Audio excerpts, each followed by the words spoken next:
Today on the Daily Scoop podcast from the Scoop News Group, how tech and data sharing fueled record arrests for ICE.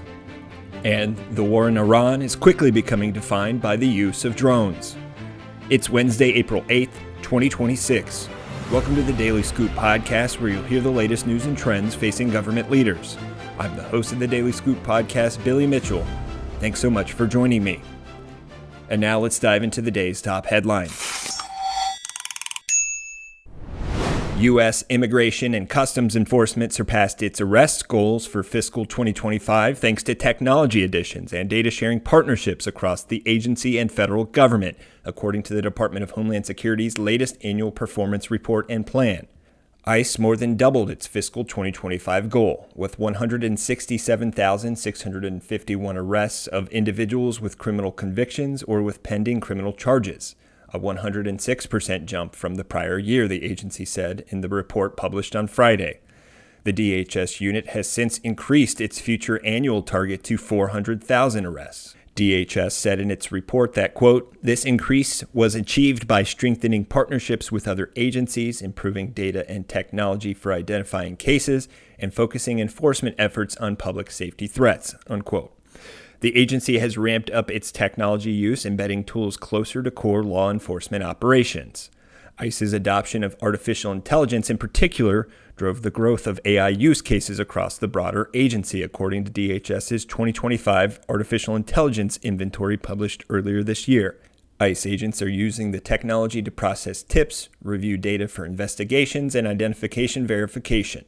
In addition to its growing use of AI, ICE and DHS broadly has also expanded detection and tracking capabilities to form robust surveillance systems. Now in other news, the U.S. military launched more one-way attack drones Monday against Iran, Central Command announced Tuesday, adding that hundreds of unmanned platforms have been involved in Operation Epic Fury in various roles to date. Tuesday's announcement comes several weeks after CENTCOM noted that it had employed long-range kamikaze drones in combat for the first time during the early days of the Iran war, which President Donald Trump commenced on February 28th. Those platforms, known as the Low-Cost Uncrewed Combat Attack Systems, or Lucas drones, were reverse-engineered and are similar to Iran's Shahed weapons. In early March, a CENTCOM spokesperson told Defense Scoop that Lucas drones remain ready for employment. CENTCOM's post on social media platform X on Tuesday did not disclose whether the one-way attack drones launched Monday night included Lucas platforms or other systems, or how many were deployed in the assault. Navy Captain Tim Hawkins, U.S. Central Command spokesperson, told Defense Scoop that Lucas platforms were part of Monday night's attack, but didn't disclose how many took part, what types of targets they struck, or where they were launched from. Lucas platforms have a reported range of 500 miles and a wingspan of 8 feet, as well as autonomy, anti-jamming, and swarming capabilities. They can be launched with catapults, rocket-assisted takeoff, and mobile ground and vehicle systems. The unit cost is reportedly $55,000 or less, which is less expensive than many traditional missile systems. The command in its social post noted that a large number of unmanned systems across various domains have been involved in the war effort. Admiral Brad Cooper, commander of CENTCOM, said in the statement posted on social media Tuesday that, quote, "Today, hundreds of U.S. drones are fully integrated into offensive and defensive operations against Iran.